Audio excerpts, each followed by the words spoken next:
Last time on Four for Soaring, we continued our series on The Infinite Game by Simon Sinek. This is the fourth video in that series of quick tips based on what you want to see. We talked about trusting teams and what that looks like. And I challenge you to imagine a leader in your life that provides you with psychological safety and trust, and imagine how you can show up for others and build trusting teams by being that kind of leader. We talked about picturing trust, seeking trust, and providing trust. Today we'll talk about the third of 5 essential practices for cultivating an infinite mindset: studying worthy rivals.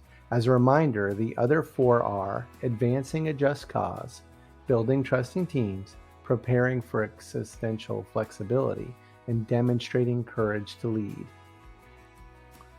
Why do we want to leave the old method behind of competing with others in a finite game and move towards studying worthy rivals and chasing worthy rivals in an infinite game?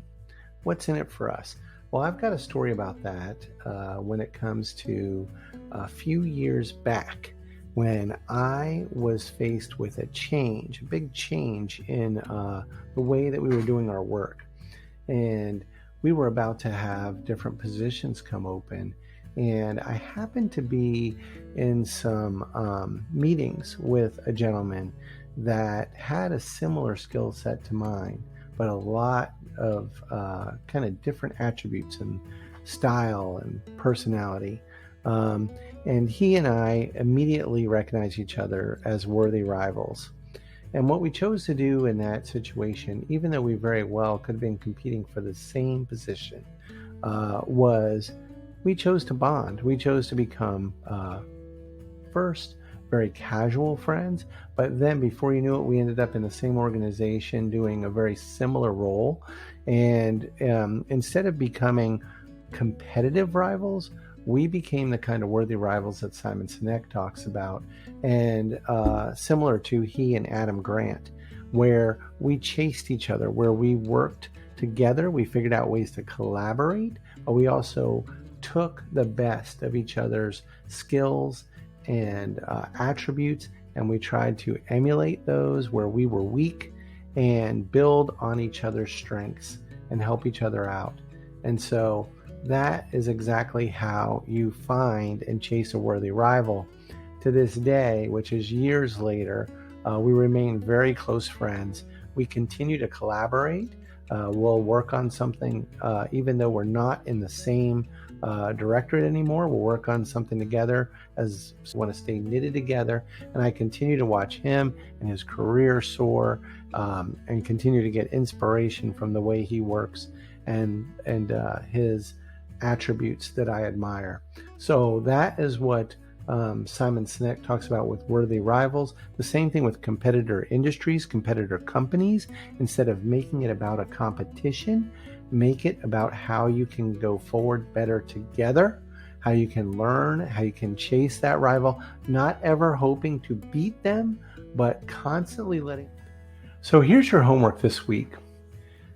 Determine who are your worthy rivals. Look around you, try to figure that out. Who could you potentially connect with and work with as a worthy rival to inspire you? Distill, what are the qualities that make them worth connecting with and worth chasing? Whether that be another person or a business, another industry that you want to kind of rival against or rival with. Decide on 2 habits or practices that you see them doing that you are going to start. And just think about 2. It doesn't have to be perfect.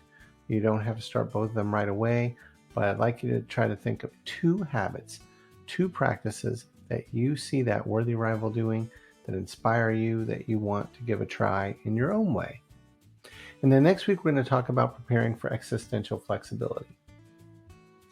I invite you into the greater community, into our just cause here of mopping up the messiness. I invite, subscribe, comment, join, use 4 for soaring in your search, FOUR, the number 4, SOARING, and also look for us out on Linktree.